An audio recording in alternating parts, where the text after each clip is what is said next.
నెలల తరబడి ఎన్ని మందులు వాడినా మీ మోకాల నొప్పులు తగ్గట్లేదా? ప్రాణ పెయిన్ క్లినిక్ లో అత్యాధునిక చికిత్స. నిరాశ ఆవహించింది, దుఃఖం తన్నుకొస్తుంది, ఓటమి తప్పదన్న భావన మెలిపెట్టింది. ఒకటా రెండా దశాబ్దాల కాలంగా అందినట్టే అందుతూ చేజారుతున్న ఐసీసీ ట్రోఫీ ఎట్టకేలకు భారత్ సొంతమైంది.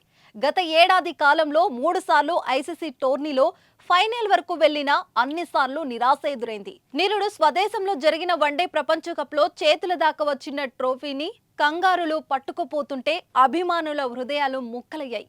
2011లో ధోని సారథ్యంలో వన్డే ప్రపంచ కప్ గెలిచిన తర్వాత మళ్ళీ ఐసీసీ టోర్నీ మన దరి చేరలేదు.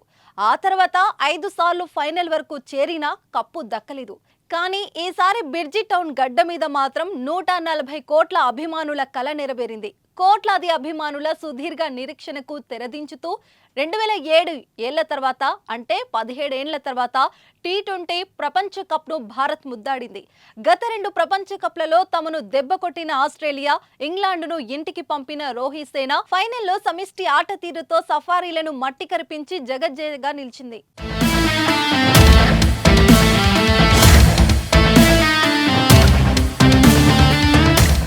భారత్ చిరకాల కల నెరవేరింది.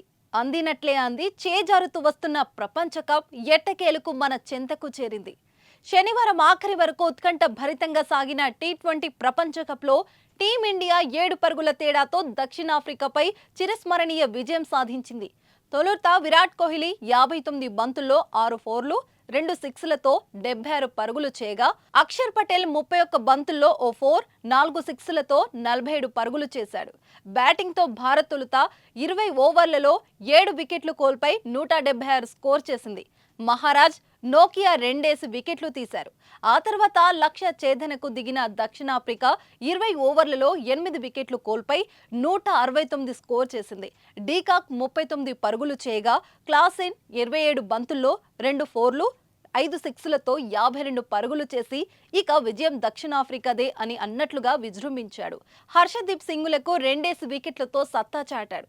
అర్ధ సెంచరీతో జట్టు విజయంలో కీలకమైన కోహ్లీకి మ్యాన్ ఆఫ్ ద మ్యాచ్ 15 వికెట్లతో అదరగొట్టిన బ్రూమాకు ప్లేయర్ ఆఫ్ ద సిరీస్ గా నిలిచాడు.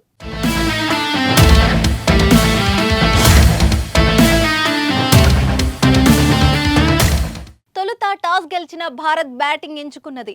మెగా టోర్నీలో ఫామ్ లేమితో సతమతమైన విరాట్ కోహ్లీ ఫైనల్ పోర్లో సత్తా చాటాడు. జాన్సన్ వేసిన ఇన్నింగ్స్ లో తొలి ఓవర్లలో 3 ఫ్లోర్లు బాది తన ఉద్దేశం ఏంటో చెప్పకనే చెప్పాడు. అయితే బౌలింగ్ మార్పుగా వచ్చిన లెఫ్ట్ ఆర్మ్ స్పిన్నర్ గా కేశవ్ మహారాజ్ టీమిండియాను ఆదిలోనే దెబ్బ కొట్టాడు. వరుసగా 2 ఫోర్లతో జోరు మీద కనిపించిన కెప్టెన్ రోహిత్ శర్మతో పాటు వికెట్ కీపర్ బ్యాటర్ పంతును వెంటనే అవుట్ చేసి సఫారీ శిబిరంలో ఆనందం నింపాడు. తొలి 2 ఓవర్లు ముగిసేసరికి టీమిండియా 2 కీలక వికెట్లు కోల్పోయి 23 పరుగులు చేసింది. అప్పటికే కష్టాలున్న ఇండియాను రబాడ మరింత ఇబ్బందులోకి నెట్టాడు. భారీ షాట్ ఆడబోయిన మిస్టర్ 360 సూర్యకుమార్ క్లాసెస్ క్యాచ్తో 3వ వికెట్ వెనుదిరిగాడు. 34 పరుగులకే 3 కీలక వికెట్లు కోల్పోయిన తరుణంలో బ్యాటింగ్ ఆర్డర్లో ముందు వచ్చిన అక్షర్ పటేల్ కోహ్లీకి జత కలిశాడు. ఇక్కడ నుంచి టీమిండియా ఇన్నింగ్స్ గాడిలో పడింది. వీరిద్దరూ సఫారీ బౌలర్లను సమర్థంగా ఎదుర్కొంటూ ఇన్నింగ్స్ ను చక్కదిద్దే ప్రయత్నం చేశారు. ఓవైపు సహచరులు నిష్క్రమించిన కోహ్లీ పరిమితి కనబరిచాడు. ఇన్నింగ్స్ గాడిలో పడి ఊపందుకుంటున్న తరుణంలో అనవసర పరుగు కోసం ప్రయత్నించిన అక్షర్ కీపర్ డీకా డైరెక్ట్ త్రోతో భారంగా పెవిలియన్ కు వెళ్లాడు. దీంతో 4వ వికెట్ కు 72 పరుగుల భాగస్వామ్యానికి బ్రేక్ పడింది. టీమిండియా 7 వికెట్లకు 176 పరుగుల వద్ద ఇన్నింగ్స్ కు పడింది. దీంతో T20 కప్ ను భారత్ తన ఖాతాలో వేసుకుంది.